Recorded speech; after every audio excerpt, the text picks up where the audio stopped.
Dougie.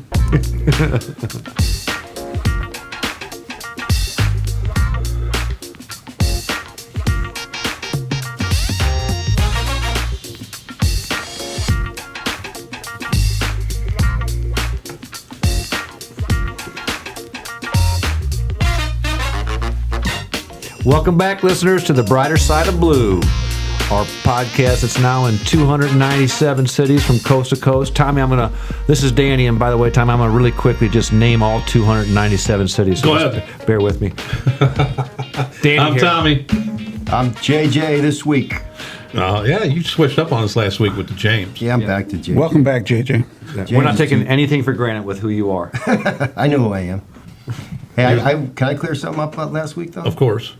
I got some text about this pie debate, and I do not want to go down this path again real long, so I'm just going to tell you. You don't like our debates. No, it was fun, and people said that was funny, but I believe that, and I hate to say this, Danny, but you were wrong. If it's a pie, it means it's in a round pan. You can have shepherd's pie, anything that's round. You cannot have a square pie because it's not pie. It's not a mathematical thing. Don't get producer John started again. Pies are circular. And so Maddie Sack, my neighbor, she's a good friend. Her dad's a good buddy of mine. She ended up, all right, well, she said pie is circular. That's all I got to say. That's exactly right. I concede. All right. Let's let it go. All right, you can cut this out, too. And you know what? I hate when I say that. You're not supposed to say that. Oh, even. I thought you were trying to get me to hurry No, up. That's you're pounding guaranteed your to keep hands it on in. the thing. I was just saying, hey, stop pounding your hands. I was making a point. I hear you. And I love your point because it made me right. Yeah, no, and I don't like to be right, and I'll maybe concede the cake knife thing to you one day, but You will. as of today, it's still debate. I thought you were rushing me. Hurry No, up. I wasn't rushing you. I was saying, dude, quit hitting the table. Yeah, you were freaking me out a little bit, too. I thought you were having some sort of seizure over there. It's not uncommon. No. Once in a while. 297 cities, coast to coast. You know how on the football broadcast they always have a former referee that interprets the rules. Yes. The red flag. We need some former chef to come on our show. We can call him and say, Yeah, that's what is we this a cake knife? Is this a square pie? Whatever. We need some kind of definitive. I think Tammy Sirocco set that up or straightened that out last time. I think she did, too. I think I clearly won that debate. Let's move on because we don't want to go down. Let's talk about the show. What do we got going? Well, I'm still harping on the 297 city thing, but we're doing good, and our people are putting the word out, and I'd like to be at 300 by the time this one here drops. And we'll Absolutely. Keep telling the people. We got a pretty neat little thing. This is Tommy's brainstorm, but Legendary Cops and Robbers show. This is going to be awesome. And like producer John said, the Brighter Side of Blue always takes an angle that's unprecedented, unheard of. When we say legendary cops and robbers, the legends are on our show or reach out to us. Yes, and we hear from the legend cops, but they talk about the legendary gangsters, mobsters, whatever you want to call them, in their stories, and that's what we're kind of putting together today. This is something a little different. We enjoy all of our time with these guys, and what we're doing today is just putting together a little theory, a little story of how these guys and dealing with legendary gangsters and mobsters and their take on these people, which is very interesting to us. What I find interesting is that of the 4 that we've interviewed, they've all intertwined in their careers Somehow. and some of their arrests and investigations intertwined, and we kind of doubled up on some of them. Right. It's kind of cool how and amazingly they all have the same exact memories, and they don't discredit everything they say was right on par with the other guy's story. Right. It's amazing. They remember what direction on the street, the name of the street, The recall. grade schools on the corners. Unbelievable. I don't know. Unbelievable. That's So one thing about us 3, we never have to worry about that because none of us are going to remember dates and times and addresses like these guys. But here's who we're going to hear from. We're going to hear from Joe Spiess Sr. Mm-hmm. He is the lone living member of the original Hoodlum Squad. So, and he is, of course, the father of our tremendous friend, Joe Spiess Jr., who's the Brentwood Chief of Police, who we've heard from in several episodes. And then we're going to hear from Harry Hager, and he's going to talk about his dealings with the Pettys, the Haymans, and a little bit about the Bays. Notorious crime families from St. Louis. Yep. Then we're going to hear from Jerry Layshock, and Jerry is going to tell his story about how he did a search warrant on Sam Petty and how that ended up in the trial that lasted 7.5 months there with the case that Harry mentions. And again, that's how they intertwine, right? Right. They tell some of the same stuff, and it's pretty cool. And then we're going to end with the Godfather of homicide, Joe Burgoon. Sergeant He's just Joe going to Burgoon. tell a couple quick little stories that we put together that we found interesting, and then we're going to end it with that. But it should be a good show. We don't know exactly how we're going to cut this up, but it's So a legendary Cops and Robbers show, and that's kind of like the Absolutely. order we're going to do. Yep. It's ruined producer John's life. You know why? no. Because he found this new web page called newsroom.com where he's verifying all these stories and finding the actual articles, and we haven't seen him in like 2 weeks since he signed up for this newsroom.com. It's changed my life completely. The one suggestion I have, instead of calling it the legendary Cops and Robbers, it should be the Harry, Jerry, Joe, and Joe show. That's who we're hearing from. Harry, Jerry, Joe and Joe. Show. Joe and Joe. And then Joe and there's, Joe show. And then there's Joe Jr. That's going to be mentioned, I would imagine, a couple times because it is his father. Huggy just walked in to all of our listeners. You hear a little shuffling in the background. It's Huggy getting his shit together. He was busy working on the music. Damn right. Hold on, I'm going to back up. You know, I love analogies, and I'm going to check producer John. So he wants to we called it the legendary Cops and Robbers show, and he says we should call it the Harry, Jerry, Joe and Joe show. So the equivalent of that would be is instead of just calling it the show about the Baseball Hall of Fame, you would just rattle off Every 762 members of the Hall of Fame. Babe, Ty Cobb, Lou Gehrig, Joe DiMaggio, Yogi that's- Berra. Did you get my analogy, though? Right, but there's That's a good why his- analogy to the players, though, right there, too. Yeah, When you're talking about my analogy proves that was not Absolutely. a good idea, John. I'm good with you. I'm Thank good you. with that. Thank you. I The stopped, listeners will be the final arbiter of this. I stopped listening about 2 minutes ago. Here he goes again, getting frustrated with our bullshit. Things But- have to be said. Go ahead, Tommy. What is our first segment we're going to set up, Johnny? It's the I thought it was a good idea. oh, we got a good one. We're going to stick within the family this week.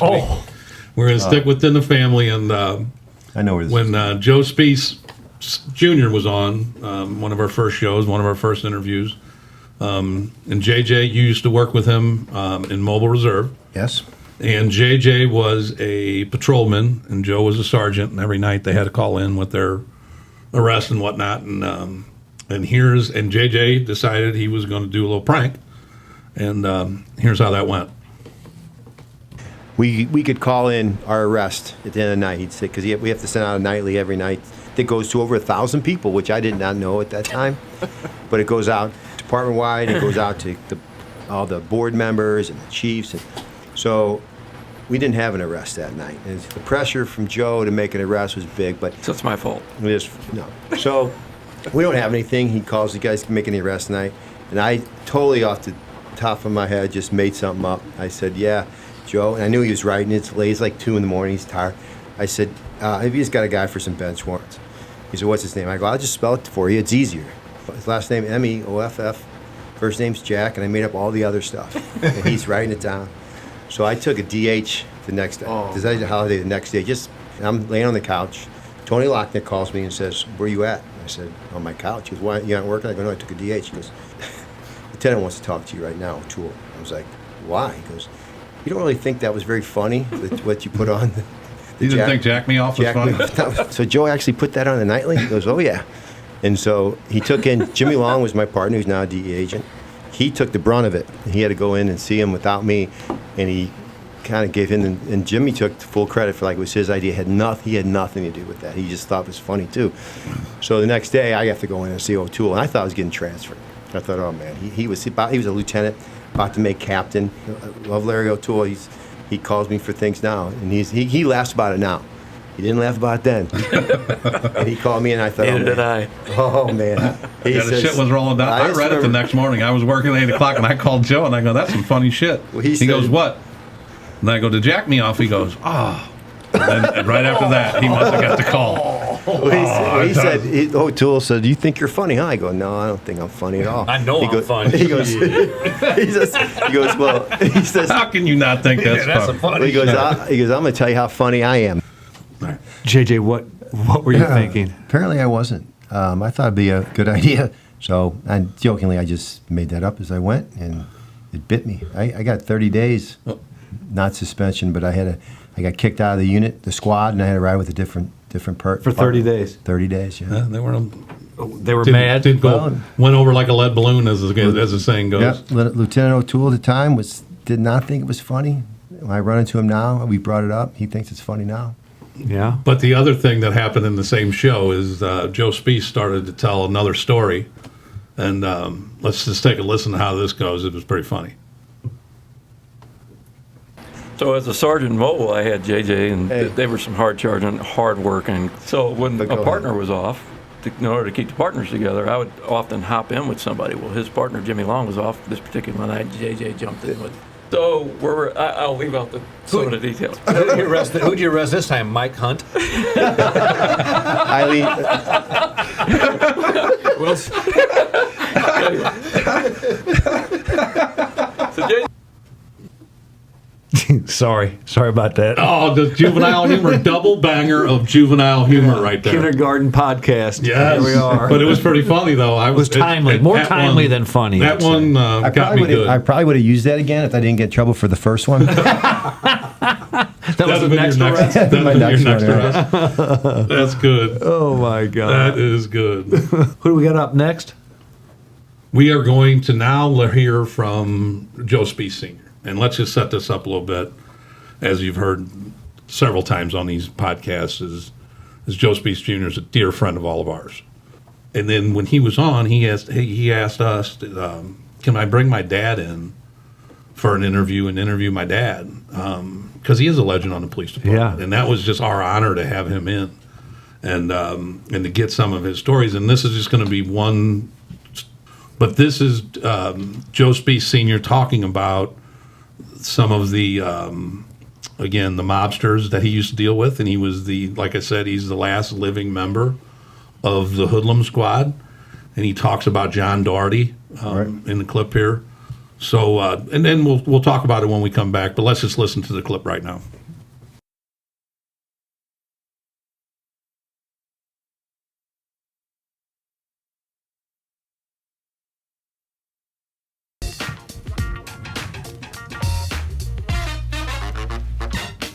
Welcome to the brighter side of blue, listener. We're having a legacy show tonight, Tommy. It's a legacy show. Love it. Police families. Police families.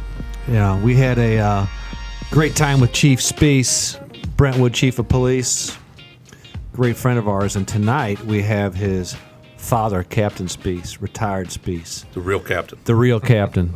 You know how we talked about last week how there should be tiers of majors, and I'd be a rookie ball major. Right. We were talking about the tiers, Joe. Yeah, you didn't know this, Chief. And Chief Spiess was. We gave you AAA, and we can still fight about that.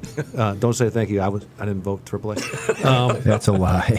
You had me a starting pitcher in the major leagues. We were talking about Major Hager was here, and he's a major league major. Like, I'm semi-embarrassed that I retired as the same rank as him because I couldn't pull his socks up. And you're a AAA. That was kind of Captain insulting. Spiess Sr. is a major league captain that retired from the police department after 34 and a half years. But I was talking to him before the show a little bit, and one thing that bothers him about you coming on the police department is, trying to imitate me and trying to be like me. And it kind of bothers him a little bit. So, and it can't undo it. But and then he started working for Harry, and that it corrected itself. it corrected itself. And they took him away from your path. Captain Spiess, thank you for coming. To this bunch of derelicts putting on a podcast, and it's an honor to have you. Last week we had Major Hager. It's an honor to have you with us tonight. Thank you. So tell us a little bit. What do you miss most about being on the St. Louis City Police Department? Well, what I see today, I wouldn't want to be on it. Are you looking around the table and saying that? He looked at us, and I was like, I think that meant for us. I think he means. I think he's pointed to Lockett again. You kind of felt like you were focusing on me when you said that, but there's a lot of other people in the room. So let's look around. I'm looking around. I had a few problems. I'm looking at some now. Oh, that's good. Yeah. So when did you start with the police department? July 26, 1954. Let's go back. Let's start earlier though. Let's go back to his Fort Leonard Wood and MP and anything about Korea. Before you were a policeman, you were in the military, and tell us a little bit about the military and where you served. I was drafted on January 28, 1952. Did my basic training at Fort Leonard Wood. We had 8 weeks of infantry training, and then we had 8 weeks of combat engineer training. We were building bridges, bridges across the Big Piney River down there. And after that was completed, I was sent to Fort Hood, Texas, and put in the 13th Medium Tank Battalion. I didn't know a damn thing about driving the tank. But You got like anyway, me going on the police department. Yeah. In the meantime, You didn't drive real well anyway, some of did my you? friends in the police department belonged to the 102nd MP Company Reserve outfit in St. Louis, and they wrote a letter to the Provost Marshal of Fort Hood asking him to make me an MP because I intended to be a police officer in St. Louis when I got out of the service. And anyway, I did get put into the MPs, thank God, because I didn't know how to drive that tank. And I was on a post there as an MP, and one day the sergeants asked me to drive him down to the motor pool to get his Jeep. So we're driving down to the motor pool. We see these two soldiers fighting in the street. And we stopped. The sergeant tried to break it up, and they ended up swinging as a sergeant, so we had to swing back at them. And so we had to resist him with them like we would have in St. Louis. Oh, geez. So the sergeant said, "Will you make a report of?" And I said, "Okay." So I went in and typed up a report just like I did when I was a clerk in the police department. And he says, "Wait here." He said, "I'm going to take this into the colonel and see if it's all right." So he came back out and he says, "The colonel wants to see you." So I went into the colonel's office. He said, "Where'd you learn how to make a report like this?" And I told him I was a clerk in the St. Louis Police Department. I wanted to be a policeman when I get out of the service. He said, "How'd you like to be my provost marshal investigator? You investigate everything outside of Fort Hood and not with a soldier, whether it's an accident or whatever." He said, "You'll have your own car, and if you want, Not you a can tank. move in with the CID." I said, "No, I'd rather stay in the barracks with my friends." Anyway, I had that job until I got transferred to Korea. So you got your own car in the military pretty early on, huh? Yeah. It Yeah, was sounds all like your marked son out. got It was in military on the police department. He got a car pretty early on, too. I was going to say, yeah. Yeah. But anyway, But I never wrecked any of them. while I was at Fort Hood, my father was in a hospital and he was dying. They notified me that they didn't expect him to live the next day. So anyway, I got a flight from an Air Force major from Fort. He was heading for Scott Air Force Base in Illinois. So it was a B-25 bomber, World War II, that we were on. From Korea? No, from Fort Hood Okay, to gotcha. St. Louis. Yep. So anyway, we were en route to Scott Air Force Base, and there was a sergeant with me. His twin sister had drowned. He was sitting across from me.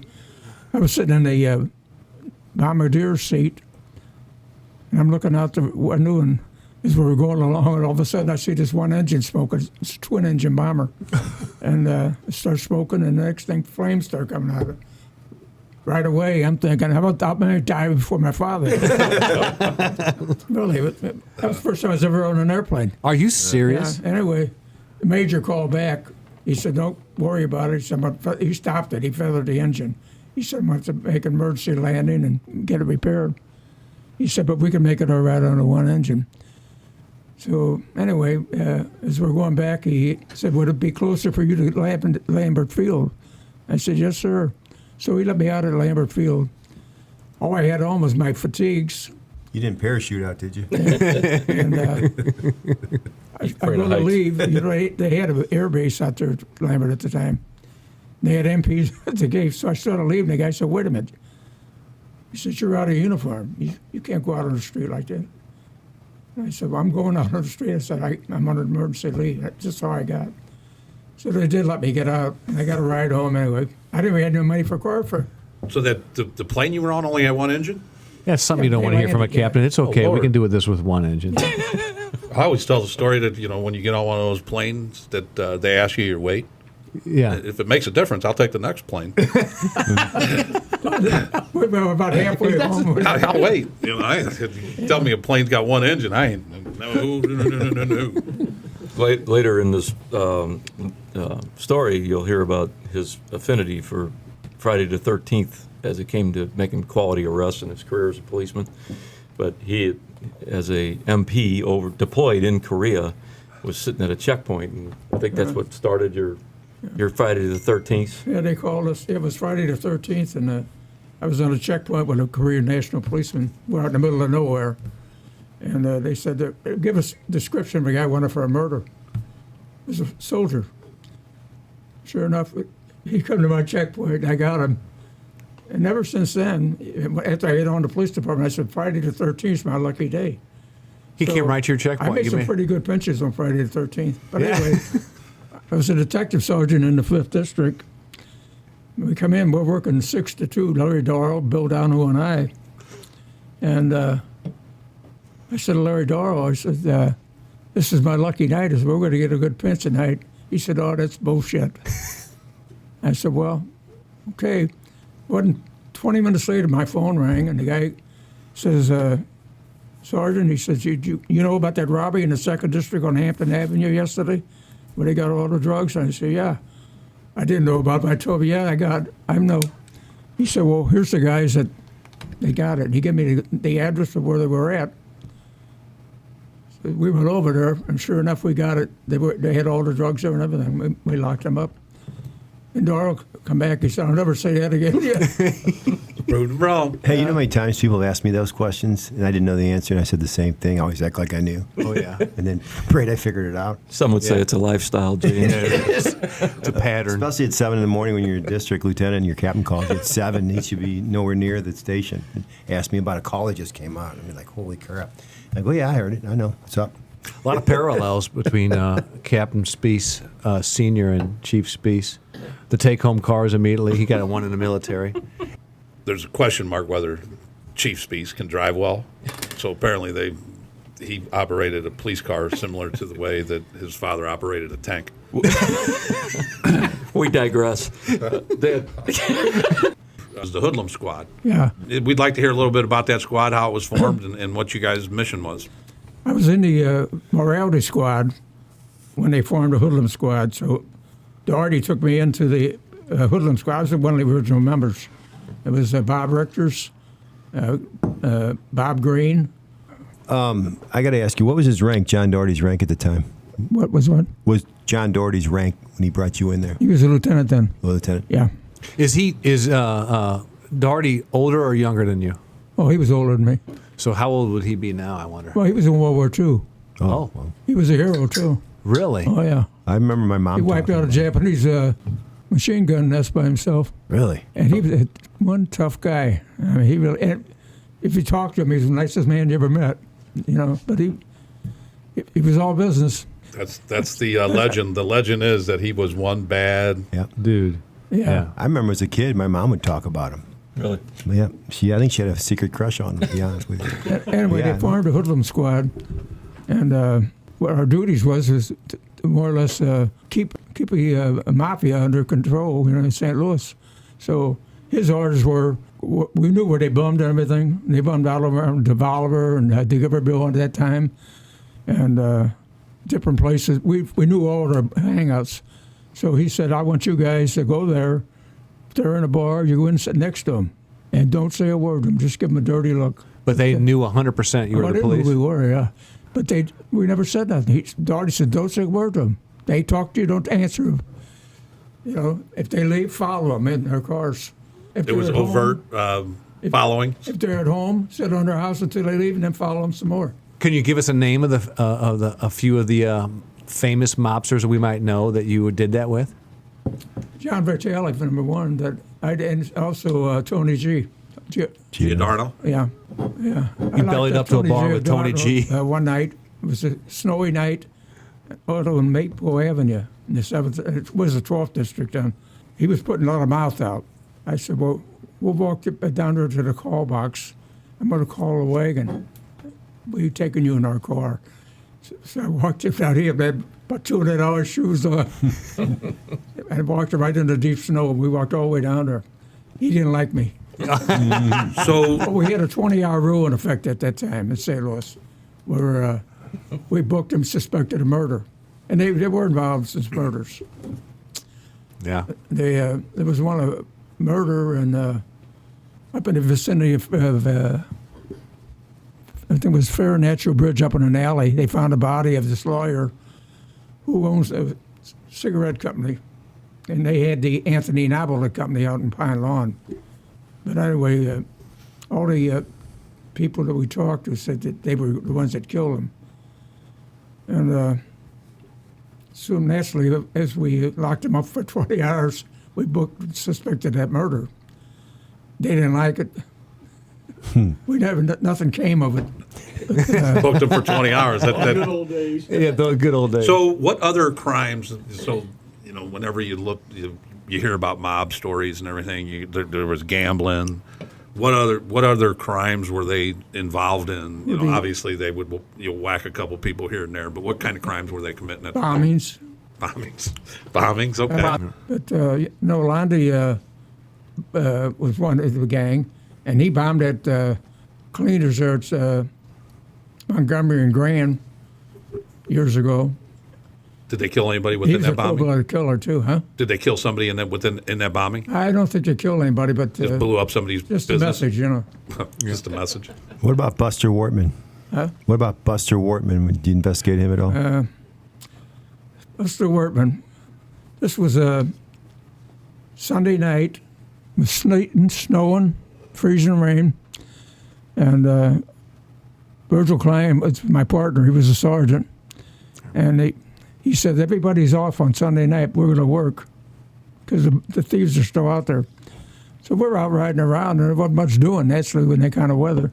So we're coming west on North Market towards 9th Street, and there's the boulevard stop there, and we stopped the police car, and there's a car coming, going north on 9th Street, and the back end of it was sitting down very low, and we looked at it. We didn't recognize who was in it or anything, but it just really looked funny, you know.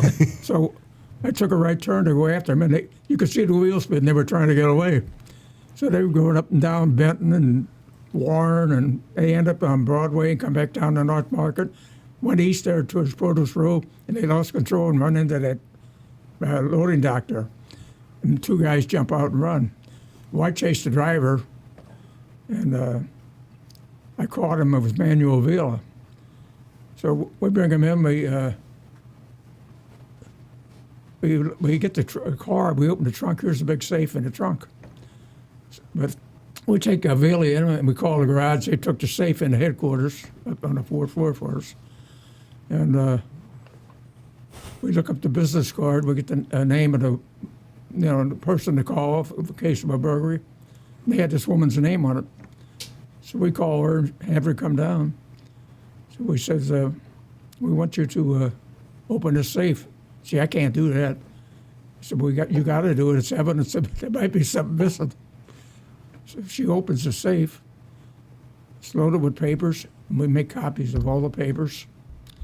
And we give it to the FBI. Well, at that time, Buster was on trial for income tax evasion, and already had testified that a lot of these papers were destroyed. It was regarding horse races and all kinds of stuff. Anyway, Wasn't Buster? Was he the East St. Louis? He was East St. Louis, wasn't he? Mostly. yeah, he had was a our- moat over there. Okay. He lived like a little island. He lived down up there. Right. And, you know, a lot of the hots from St. Louis worked under him. You know, the young ones coming up. A lot of the whats? Huh? A lot of the whats? The hots? Yeah. What is a hot? Part of this at the edit is we were going to talk about the 1950s and 60s policemen, and they had different vernacular than we had. Hots was one of them. What was a hot to you? Well, they were thieves or Career criminals. And, Yeah, right. Active guys. Commonly referred to now as shitheads. Right. Anyway, going on with that story, we have Emmanuel Vila arrested, and he won't talk. And the 5th District got a hold of his brother, Tex Vila, that next morning, and they got him. I think he had burglar tools in the car. Anyway, they locked him up. So I went down to see him, and I says, you know, you're screwing with some bad people here, taking that safe out of there. He said, I ain't worried about anybody. So they didn't have nothing. They didn't issue a warrant on him, so they released him. But I don't know, maybe a week or 2 weeks later, I'm at home, and one morning I get up, I putting on the coffee before I go to work, and I had to turn on the radio and listen to the news, and broadcast over a well-known North St. Louis hoodlum was shot to death in his shoe shine parlor at 14th and St. Louis. Tex Vila. He wasn't worried about it, huh? Yeah. He worried about it. He still ain't worried about it. He did. Anyway, Probably should have. We get information that this other kid was with him. And Manuel hadn't talked yet. You know, we had him warrants issued on him, and he was in city jail. The other kid that was on the burglary, we got him in. I can't think of his name offhand, but we got him in, and we told him, we said, you know, your partner got murdered, and there's a good chance you're going to get murdered. You better get this straightened out. So he tells us the story. He said, what happened? He said, Tex and I hit one of Anthony Novelty Company's cigarette trucks, you know, belonging to John Vitale. And he said, the next thing we know, somebody knocks on Tex's door, and he said, we want to talk to you. They said, we know what you did. Now you're going to do what we tell you now, or you ain't going to be telling anybody nothing. And they said, we'll see you out on the red carpet. The red carpet was the carpet in front of John Vitale's desk out there. So he said they went out there, him and Gene Lewis was the other kid. And Tex and Gene Lewis went out there, and they told him, we want you to hit this joint and get this safe. We want you to take it over to the McKinley Bridge and throw it in the river. Don't open it, or you know. That was the story. Anyway, Burn the paper. Anyway, the story goes on. He gave us a bunch of cleanups and safe jobs, and we told him, we said, we'll talk to the circuit attorney for you, try to tell him you cooperated, and see if we can get you a little break. And the day he was leaving to go to the penitentiary, we went over to see him. Say goodbye to him. And he said, I want to thank you guys. He said, I didn't believe you when you first told me you'd help me. He said, but he said, you did, and I appreciate it. And we asked him, we said, do you think that he had Tex killed? He said, I don't know, but if they did, I won't live long in the penitentiary. It was about 2 months later he got stabbed to death up there. Now, did Buster Wortman go to prison after this?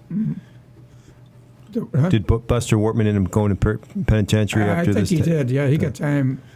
I had no Not part of enough, that. It was handled by the feds. The one that I want to hear about is the pursuit and the bombing of Richard Lee Boddicker. Boddicker? Boddicker. Okay. Well, I don't know too much about the bombing. I do know it happened, and I know who did it. I heard who did it.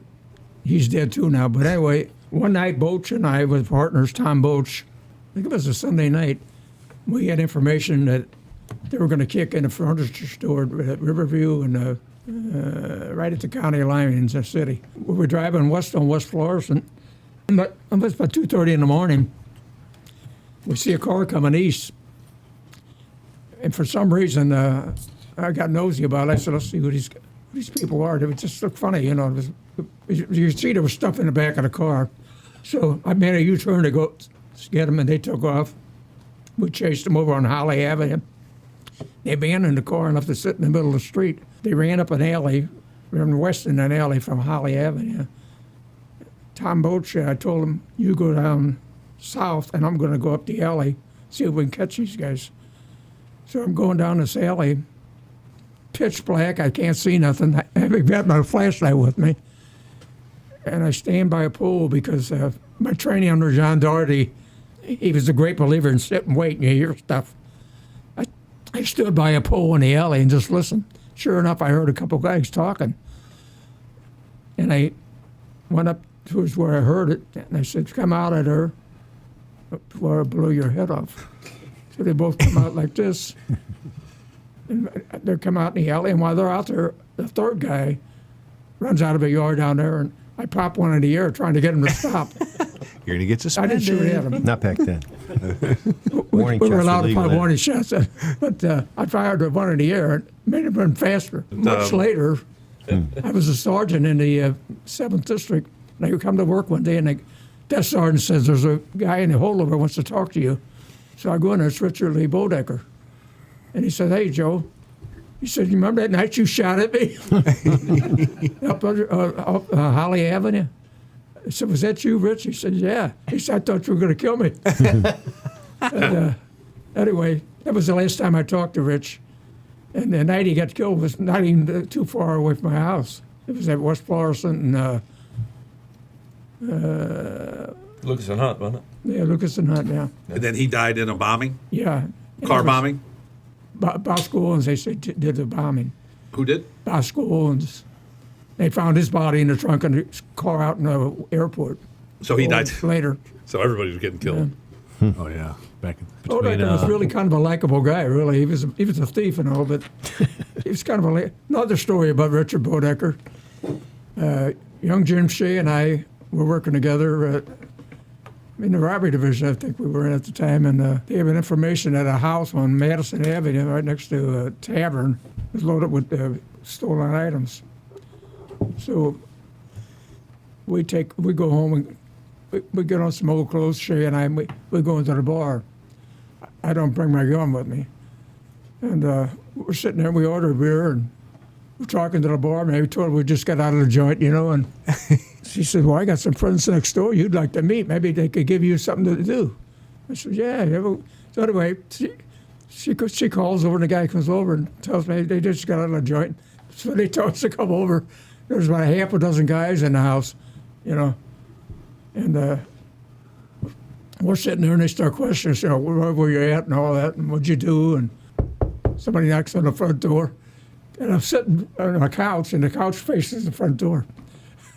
Opens the door, who's standing there? Richard Lee Bodecker. And he starts laughing. Gigs up. Hell no. He says, do they know who you are? I said, no, but they do now. They do now. They're about to learn. That's a good one. We're clipping that one. October 24th, 1968, did you have the opportunity, sir, to be with Joe Burgoon? Are you an attorney? I was in my office. Mr. Callous Chief, Jesus. What's up, Rosenblum? Yeah, I'm gonna have to respectfully ask you not to answer the question. Let's slow this down and see where he's going with this line of questioning. He's going to ask for an attorney. Yeah, no shit, I don't Joe. think he cares. I was in my office. The call come up for a holdup in progress at the bank at Grand in North Florissant. And Bob Priest and Floyd Lindsay were with me. So all three of us jumped in my car, and I drove down there, and I won the lottery. I got there first. I was the first police car there. And I seen this guy take a shot at Joe Burgoon, who was coming around the side of the bank. He was going in to cash his check. He was off duty. But I recognized Joe. And the hold-up man running across Grand Avenue towards the Kroger store. And then he's going across North Florissant, as he is. I tried to run over him because he's trying to kill a policeman. Right. Solid move. And I also was shooting at him left-handed with my snub-nose revolver. Are you left-handed? No, I'm right-handed, and I don't like the snub-nose. Anyway, I didn't hit him. And I didn't shoot him. But I jump out. Anyway, the guy stops, points his .357 Magnum right at us, pulls the trigger. And how in the world this man that didn't hit us, I don't know. I mean, right at the windshield. And I jump out of the car. My gun's empty by then, 5 shots. At least you had it on. And I'm chasing him down the street trying to reload, He turns around, fires another shot. But by that time, a lot of the other policemen got there. I think there was a total of 64 shots fired that day. People And fired 55 their of guns. them They were at never him? fired them before. So it didn't work out well for him. What? After 64 shots, it did not work out well for him. They didn't hit him because these people weren't very good shots. Holy moly. Apparently, including you. Joe Lohaus. Sounds like a bunch of me's Joe there. Lohaus was a 5th District policeman. He came running up with the shotgun. And he shoots one, boom, nothing happens. Second one, nothing happens. I said, Joe, what the hell are you doing? I said, shoot him, he's ready to kill us. And finally, Joe pulls the trigger and he hit him up here, and the guy fell, and I ran up and grabbed the gun and a bag of money. And So the one I want to get into, and this kind of personal to me, Chris Day was the best man in my best man in my wedding, and he was very special to me. I know, He was quite special to me, too. That's why I took him down with me. He was quite the character, Yeah. if you want to say that, but he was a hell of a policeman. Well, I knew his daddy, too. He was a policeman. And yes, he was. And He worked in the Chris, 4th District. Chris's R.I.P. to Chris. I was in the 3rd District at the time. I was a lieutenant, and John Berner was the captain. We were talking in the office, and a call come out for police officer shot over First Street. It was First Street south of Arsenal. Yeah, it was on Grand and Arsenal, right there. It was at a. I know it. He was in a bank. No, he was getting his taxes done in a bank. No, it was in a regular tax place. It was like a store. Storefront. Okay, he was getting his taxes Anyway. done. We got there, John and I drove again, and I had a pretty good reputation to be a getaway driver. Jerry O'Connell always used to tell me if I decide to stick up a bank, I want you to be my getaway driver. But anyway, John Berner and I got there, and Chris was still laying in there. And Chris was shot. But just, yeah, he was- we didn't. But this is a story about Chris Day getting they shot. shot him, and they pistol whipped him.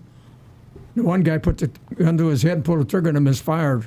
He would have. Chris would have been dead. But anyway, we put him on the stretcher, and they were taking him out. And right before then, one of my officers in the 3rd District was shot and paralyzed in a hold up on Vandermeer in the 9th District while he served. And right away, I'm thinking, poor Chris is going to end up paralyzed too, you know. Anyway, they took him to the hospital, and we went out looking for the bad guys. And anyway, the story goes, Chris was at the hospital. Everybody thought he was going to die, and one of his friends was up there, and he says, "Can I get anything for you?" He says, "Yeah, get me a 6-pack of Bud Light." That's my boy. That's my boy. Anyway, he snapped out of it. Beautiful. And later, you know, he was deputy sheriff after he retired from the police department. He was parking his car in the garage, and a guy comes up, gun tries to rob him. Chris shot and killed him. Yeah. Yeah, that was He a. shot one of the guys in that first robbery too, didn't he? Who? Chris Day. He shot one of the robbers, didn't he, or not? Yeah, he did. He did. Yeah. And then that guy got away, and he started jumping fences, and then the troops came, and yeah, I heard some stories about that I'll keep to myself. But We one caught of the him. things that one of the guys that was killed in that, one of the bad guys, at the funeral home, he had his casket stood up in the corner because he didn't want people to look down on him. So that's the kind of person. But Chris Day was just a wonderful man with a huge heart and somewhat a little crazy. I mean, it ain't wrong with being crazy now. I worked with him in He the was 8th good District. crazy. I worked with him in the 8th District. He was a beast of a man that was Tall. not to be trifled with under any circumstances. Captain Spiess, I have a question for you. Okay. So every one of us did time on the St. Louis Police Department, and everybody had a mentor. I'd be interested to know who you considered your mentor on your time when you first got on the St. Louis Police Department. I'd have to say John Doherty. Yeah. I worked with John 3 different times, and fact is, I was going to leave the department when I was young, before Joe was even born. And my wife had an offer from the company she worked for to move to California. We got a car, an apartment, and pretty good salary. And I waited, and you know, I had just not been that long out of the Army, and I thought, hell, I don't want to go out there and leave my family, you know. Yeah. So we stayed. John told me, he said, you don't want to go out there. He said, stay here. He said, you're going to go far in the police department. So I did. I stayed. I did go far. Yeah, and you did. I mean, if there's a legend, the number one legend in his police department is John Doherty. Yeah. I mean, everybody knows and talks about him. Yep. Yep. So for him to like you like he did, and It says something that's a- right there. That's a great compliment, yeah. It really is. Well, it's great to hear from a legend like that. Yep, that's just one of the clips from an hour, like I said, an hour and a half. And Hoodlum Squad. the Hoodlum Squad. I think I need to clean things up. Actually, the vernacular we use, sometimes we take it for granted. People understand it. It's our vernacular. What about hots? I like the hots. one hots. Hots. That's the, and we cleared that up in the segment there, but I just like the way they called that. That's what they So called nonchalant. those. He goes, Yeah. "Oh, there's another hot." You I'm know, trying to like, get the mobile reserve officers to start using that. Hots. Yeah, there I you like go. that. Bring it back. That's a nickname for a bad guy. The one Hots. thing I liked is when he was talking to the Tony Giordano in the bar, and he said he was putting out a lot of mouth. Now, I've been accused of a lot of things, and I would think that if he would have used that on me at one point in time in our careers, Oh, yeah. that story puts out a lot of mouth. I'll start using it on my son. You're putting out a lot of Putting out mouth. a lot of mouth. That got Tony G a little trudge through the snow. 20 hours. I like it. You know. Oh God! And the other thing I mentioned that I caught from that clip is the amount of work he does in the snow.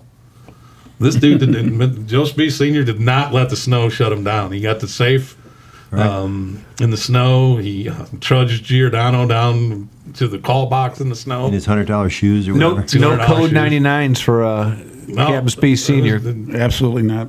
And then the other thing that obviously was really poignant in that was the leadership of John Doherty. And JJ said it in the clip that of all the legends that you hear about in the police department, you really think that dude was something else. And just and then that led producer John to what you said earlier. It ruined his life.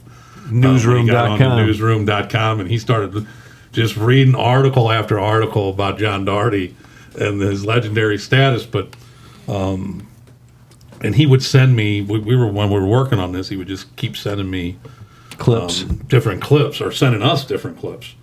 And the one that I found, Londy, was obviously a gangster. He's a member of the Egan Rats. And Joe Spiess Jr., our senior, mentioned that he blew up the cleaners. You know, or he was suspected of blowing up the cleaners. But This Londy guy was. yeah, he was a member of the Isadore Londy. He didn't fare so well with John Doherty. He did. No, he played a game of fuck around and find out with the Hoodlum Squad. And I'm going to read you just some stuff here. And the headline reads, Londy fined $250 for scuffle with police. And here's how the story goes. Isadore Londy, former convict, was found guilty in city court yesterday of resisting arrest on November the 13th when he was involved in a scuffle with the police. I love the word scuffle. Was involved with the police on the Page Boulevard station. The verdict was reached in a court, blah, blah, blah, deliberated by 6 men. Took them 30 minutes, and Londy was liable to be fined up to $500, but they only gave him $250. After the verdict, one of the jurors wanted police protection because they were fearful of their life. And I love the at the end here. Involved in the scuffle with Londy were Captain John Doherty, head of the police Hoodlum Squad, and 2 of its members, Detectives Robert Richters and Edward Boney. For his prizes in the game of Fuck Around and Find Out, Londy suffered a fractured jaw and 4 broken ribs. That's just a little scuffle. Just a scuffle. And he got fined. Yeah, he got He fined. got fined. And then there's the other one. They Hold on. only did it to 250 because they gave him a break. Figured he needed a hospital. Right. Yeah. Well, let me expand upon that, too. Here's another article from 1956, rather. Isadore Londy was arrested by Colonel Doherty for vagrancy by tramping and wandering. Said he was just released from the Missouri Penitentiary, but every time they stopped him, he had between $300 and $1,200 in his pocket, but he didn't have a job. So they, since he didn't have a job, they got him for tramping and wandering. Tramping and wandering. What, do we still have that on the books? Tramping and wandering. So he did 16 I'm afraid years. I could be charged with that. He did 16 years of a 25-year sentence for the bombing that you talked about. At the cleaners? Yes. The report stated he's been associating with such notorious hoodlums as John Vitale, Anthony Giordano, and Anthony LaPaparo. All mentioned by Joe Spiess in Yeah. his little clip. And then the Hoodlum Squad was on were their on game, man. They were not putting up with any bullshit. No. So they Doherty and Sergeant Frank Burns grabbed him at Busch Stadium for gambling, and they quoted him as saying, "He picked the wrong team tonight. I thought Milwaukee would win." Oh, my God. And JJ, you talked to John Doherty's nephew Yes. quite a bit, don't you? Actually, he's a good friend of mine. When I first got on the police department, we actually bummed in the same tavern called Hilltop. You guys are all familiar with that bar. He was a good friend, still is. He's got his own company. He's in the pipe fitters union and does pipe fitting and pipe covering. But he's tight with James Michaels III, Beans, who's a friend of mine also. It's ironic that these two Right. One's James Michaels, well-known family in St. Louis, and then John Doherty's nephew are best of friends. They came across each other. They worked together. They've been out of town on business together, doing their pipe fitters do, and it does. That's awesome. They are best of friends, and they're Godfather of homicide, Joe Burgoon. I didn't tell boys what this Joe Spiess story was about, but I told them that you told me on the way in, and we'd like to use it in our next show to kind of tie it all together. Okay. It happened in 1968. I think it was in the fall. I'd been to court, and come on the way home. I stopped. I had a suit on. On the way home, I stopped at a gas station up at I used to go at Florissant and Adelaide and got gas. And the guy, the owner in there, John Andrews, he had a police radio. So while I'm getting gas, I hear it come out, hold-up alarm sounding at the North St. Louis Trust Bank on Grand Florissant. So I jump in the car and take off and head down there. And I had a buddy that worked in the bank. So when I got down there, I came down Florissant and I stopped parked on Florissant, and there's an alley. You could go back down by the alley to the parking lot, and there's a side entrance to get in there. People could leave. Anyway, I hear a gunshot. So then I run around the corner, and I see my friend in the middle of the street with a gun. And he said, he's going that way. And there was at that time, there used to be a Kroger store there. So the guy's going across the parking lot, so I started after him and identified myself. I had the badge and had the gun out. The next thing you know, he turns around and takes a shot at me, and I shot back. And then he gets over, and he's, I think it's Bissell Street right there. Used to be a school, grade school there, a holy name school. So the guy's walking down, and then he's in the middle of the street, and all of a sudden I look up, and there's Fifth District or detective car. I remember it was a gray '66 Plymouth. Who's driving up at Joe Spiess, and there's a detective, Jack Lipping. He's in the front seat, and there's an older detective, Floyd Lindsay. He's in the back seat. And next thing you know, the guy starts shooting at the police car. Well, they turn around, Joe. They're heading down Florissant, and they're heading down Florissant, going south. And it looked like the Untouchables. So all the guns come out of the car. They're shooting at the guy, and he Joe Spiess Jr., the Brentwood Chief of Police, is who in the police department were your mentors? Well, I was lucky to have 3 or 4 super high quality mentors, but if I had to pick, my first one would be my dad, by far. Hit it, Huggy. I just call you when I'm lost, when I'm empty, when I need a little help. Whenever I get good news, you're the first one I want to tell. So I want to thank you, give you a pat on the back for doing what you did, no questions asked. I could never say enough. through the downs and the ups. You carried the weight so we'd have a good life, raised us with love so we could fly. Anyone else would call you Superman. And I am the man that I am because I call you Dad.